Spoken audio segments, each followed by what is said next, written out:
Hello, thank you for watching my video. If you're new to the channel, welcome. And if you've been here already, I missed you so much. If you are a jiu-jitsu enthusiast, you found yourself in the right place. I'm so excited to continue creating content inspired by my jiu-jitsu journey, and hopefully will help yours. Today we're going to talk about competition. I am a huge proponent of competing in Brazilian jiu-jitsu for several reasons. Another video, another day. I believe it is the best way to improve your jiu-jitsu. You sign up for a competition, you won't regret it. Being the first week of the new year, it is the perfect opportunity to set competing as one of your goals for this year. So if you are looking to step outside your comfort zone and level up your jiu-jitsu, I highly recommend competing. But today we're going to talk about how to prepare for a competition and ultimately how to diminish those competition nerves that we all have. I promise you. I am a Brazilian Jiu-Jitsu blue belt, 4th degree blue belt. I've been training for 3 years next month, and I am completely obsessed, as many of us are. And I'm the founder of Good Girls Grappling Club, an all-female nonprofit group, sisterhood, that aims to empower females on and off the mat. And we also advocate for sexual assault and domestic violence survivors. So, without further ado, here we go. Thing that you can do when you decide to sign up for a competition, you bit the bullet, you're ready, you're on the registration page, you're ready to go, is to worry about controlling the controllables, okay? Control the process, okay? Control what you are doing, getting ready for competition, how you're training, how you're rolling, strength conditioning, cardio, things of that nature. Are you getting your rest? Are you getting your recovery in? Are you stretching? Are you doing all of these things to control the process leading up to competition? When I train for a competition, I act like I'm freaking like training for the Olympic Games or something. I ain't playing around, okay? We got 2-a-days, strength training in the morning, jiu-jitsu at night. I'm getting massages, I'm getting stretches, I'm doing extra cardio, and I would make rules for myself, and I had to meet those rules and check those boxes off every single day, because heaven forbid, I refuse to show up on competition day knowing that I could have done more. Knowing that I let something go and abandoned something that was a key component, a key controllable to my process leading up to competitions. Okay, we all want to win, we all know that. Nobody goes to competitions to lose. I do have a brain that likes to wander and likes to obsess. I would always remind myself that I'm going to do everything I can do to ensure the best outcome, but I can't control who is on the other side of that mat. You cannot control who shows up to compete against you. It is you versus you during the days leading up when you showcase at a competition. Doing everything you can to make sure that you are successful. That is what matters. Is your training frequency what it should be? Are you getting enough rounds in? Are you getting the extra cardio in? Are you eating right? Are you doing all of those things? Leads me to number 2, have a game plan. Have a game plan when it comes to what you're going to do. When it's slap, bump, go, what are you going to do when it's go time? I suggest, my coaches always say, practice 2 or 3 things that you are good at, that are in your arsenal, that you have practice with. Don't be trying to pull out new moves on your first competition. I do not recommend doing that, but I do recommend practicing maybe 3 takedowns that you prefer, 3 submissions that you prefer, maybe different variations of 1 submission that you prefer. Maybe you're an armbar person and you want to practice a belly down armbar, an armbar from mount, an armbar from a different approach to the same submission. Get 2 or 3 in each category, takedowns, submissions. Obviously you want to plan for escapes if you get on bottom. Plan those things. What is your style of jiu-jitsu? I am a pressure player, okay? I don't be pulling guard, not about it. When it's game time, I'm going for the takedown. I'm going to try to be on top. What is your game? Know your game and have a game plan when you get on the mat. So I recommend just drilling those things over and over and over. Drill is for killers, okay? Drill, drill, drill, drill, drill. Do what you know, okay? The next thing is have a support system. I cannot stress this enough. Support is so crucial. Have people around you who don't believe you can, who aren't gonna lift you up when you get discouraged. It's not gonna help matters. I promise you, if you have people around you who are telling you can when you don't think you can, who are urging you to step outside your comfort zone, urging you to do things that are scary, that they know you're capable of, those are the type of people you want. You want a support system because you may not think you need anybody, but I promise you, when you have people texting you on competition day, the week before, hey, how are you doing? How do you feel? It means something. When your teammates show up for you, on competition day, it means something, I promise. So have a support system around you. Maybe it's just your coach, maybe it's your coach and your favorite training partner, even if it's just 2 people that you confide in, that you talk about, you know, the scary things, the things that do discourage you, what you want to accomplish with your jiu-jitsu, where you see yourself at in X amount of years with jiu-jitsu, what you want to do with competitions, where maybe a wild dream, maybe you want to win a world championship. Speak it, believe it. Be around people who believe that for you and want that for you. Be around people who are clapping for you and cheering you on out loud when you're there and when you're not. I promise it makes a difference. Support system makes a difference. Next thing you have to remember when preparing for competition is that anxiety and nervousness is completely normal. Everybody, mostly everybody, has some sort of level of nerves when they're preparing for competition and the day of competition. It's completely normal. You should be nervous. We are in a combat sport. It is not something that you should take lightly. You should be nervous, but you can use those nerves as a power. Use them for good. Get excited. Okay, try to channel that nervousness and anxiousness into excitement because you love what you're doing. The reason you're here and doing jiu-jitsu is because you think it's fun and you love it. But everyone gets nervous. Don't think that you're strange or abnormal or the odd man out because you are super nervous for your first, second, third, 10th, 50th competition. Everyone is. And the person that you're standing next to is nervous as well. The last and final thing has to do with self-doubt. I touched on it a little bit, but if you are experiencing self-doubt, if you've already feel beaten, there's no reason to even show up on competition day. You need to get rid of those thoughts that, what if this happens? What if that happens? All of those thoughts that I believe are the enemy are not going to help you reach your goals in terms of becoming a competitive jiu-jitsu player.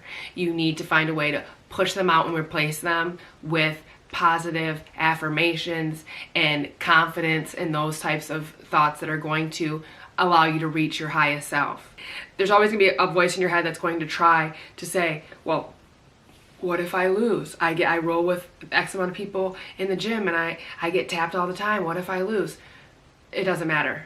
You have no idea who's showing up next to you. There's gonna be thoughts in your head that say, well, what if I embarrass myself? And what if my teammates are disappointed in me? And what if my coach doesn't want to promote me? And what if this and that and the other? I promise you, nobody cares. Nobody's going to be harder on you than yourself, and nobody cares. Nobody's going to be upset with you if you lose. I promise you, nobody's gonna be mad. Remember that so many people don't even think about competing, don't even think about taking that next step, putting themselves out there for the opportunity to be embarrassed, for the opportunity to fail. You are voluntarily putting yourself out there so you can get better with the chance of potentially losing, potentially failing. Dare to fail, because I promise you in the end, you're gonna come out on top. Those negative thoughts that are inevitable, combat them with good thoughts. Nobody cares if I lose. It doesn't matter. I'm here for me. It's me versus me. It doesn't matter. Say that to yourself. Say it out loud if you have to. I went to Pan Americans, my blue belt debut. My bracket was loaded. I ended up having the most matches out of my bracket, my first blue belt competition. And there were so many names on there from very well-known academies were on that bracket list. When I seen the list, my heart sank and I said, what did I sign myself up for? I should abort mission. I shouldn't even be here. I'm not supposed to be here.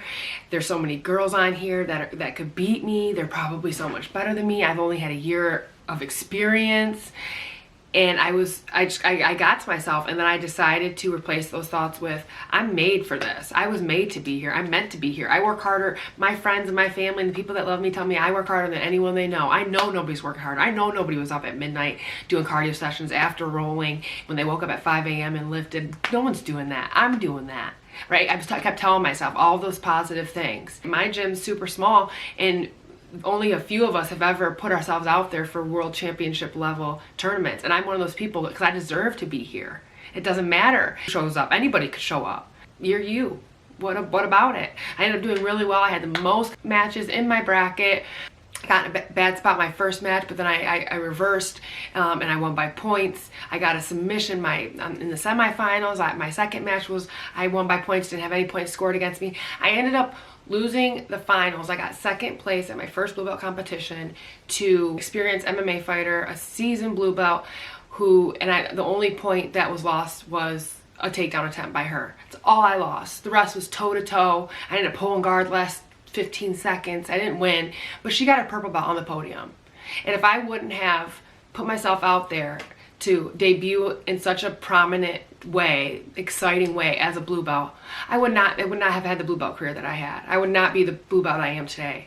I would not be as confident as I am today. So I promise you, blow those self-doubt thoughts out the window, choke them out, and replace them with positive affirmations. The day of. Now I'm gonna talk about the day of, how you can kind of control and combat those nerves. Obviously, when you get nervous, your heart starts racing, your breathing may be affected. A lot of people are in the bathroom right before competitions or at competition because there's literal chemical interactions and things happening in your body when you are nervous. All your hormones are being affected. A lot of things are happening when you're nervous. So focusing on breathing, nice deep breaths. YouTube several different ways to work on breath work yourself, or there's also specific breath work technique for athletes. So focus on your breathing, nice deep breaths.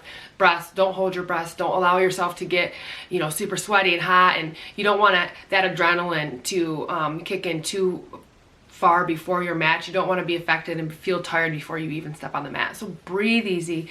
Deep breath in, deep breath out. Prior to competition, the day before, I recommend you get a really good night's sleep. It's going to be difficult because you're going to be excited, you're going to be nervous, but get the best night's sleep that you can before you compete. Also, in terms of being prepared physically, good night's sleep on top of being very hydrated. You need to be hydrated. Obviously, you're gonna want to drink water in between your matches, but competition days, if they're big tournaments, are chaotic. You might have matches back to back. You want to be completely as hydrated as you possibly can, and you want to have a meal that is going to digest properly for jiu-jitsu. You don't want to eat anything heavy, something unfamiliar. You want to have a good protein, a healthy carb source that's going to fuel your body properly. I am a certified nutrition coach, so if you're interested in knowing about nutrition for athletes, specific jiu-jitsu athletes, I'd love to do a video about that, but just make sure you're well fed, you're well hydrated, and you also are well rested. One thing also is you do not want to rush to get to the competition, and you don't want to be rushed before you step on the mat. You want to allow yourself ample time to be prepared to step on the mat. I recommend showing up to a competition no later than about an hour, 45 minutes minimum before to weigh in and before you're expected to be on the mat. Your bracket should be posted the day before, a minimum before the competition, so you should know when you should approximately be called for your match. But tournaments are very unpredictable in terms of how fast or how slow the competition day will go, or how the tournament is ran, depending on how many referees they have, depending on how big the brackets are, things of that nature. So just be ready to go, but also be there early. Don't feel rushed. Make sure you're weighed in, you're good to go. Ideally, if you weigh in, maybe you can have a quick snack so you can breathe easy. Don't rush. You want to warm up before you jump into a match, okay? You don't want to be the first movement of the day. Be with your opponent. I recommend your teammate, your coach, whoever's there with you on game day per se. You want to be warming up, stretching, doing some guard work, doing some drills that you like, things that are going to get you in your best headspace, whatever movement that may be. Warm up your body, warm up the muscles in the way that us jiu-jitsu athletes move before it is time to start.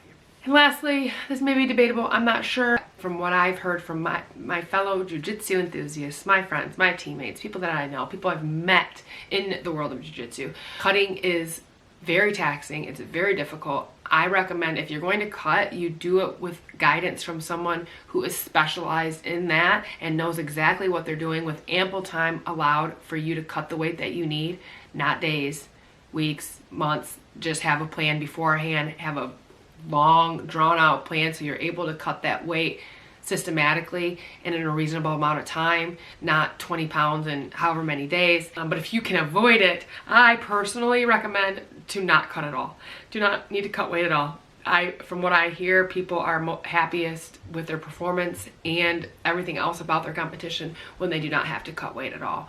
I am currently sitting at just under 160 pounds. I don't plan on cutting any extreme weight at any time. Now, if you're doing an absolute tournament or if you're doing a super fight, you know, different circumstances call for different measures of action, but for the most part, if you can avoid cutting, I highly recommend that. If you are looking to compete in 2024, I'm super proud of you. And if you're a good girl especially, I'd love to help you in any way I can to prepare you for your first competition perhaps. Continuing your competition experience, I'm also proud of you. It's awesome. And just remember that so many people don't even put themselves out there. So many people choose not to compete. It takes courage. You're brave. It takes determination. It takes tenacity to be a competitive athlete. And I just want you to know that you should be proud of yourself, and just know that everyone gets nervous, and hopefully this video gives you some encouragement and also allows you to best prepare for your competition in 2024. That's all I have for you today. Make sure you give this video a thumbs up if you found it helpful, and make sure you hit the subscribe button so you never miss a video with me again. We will see you next week.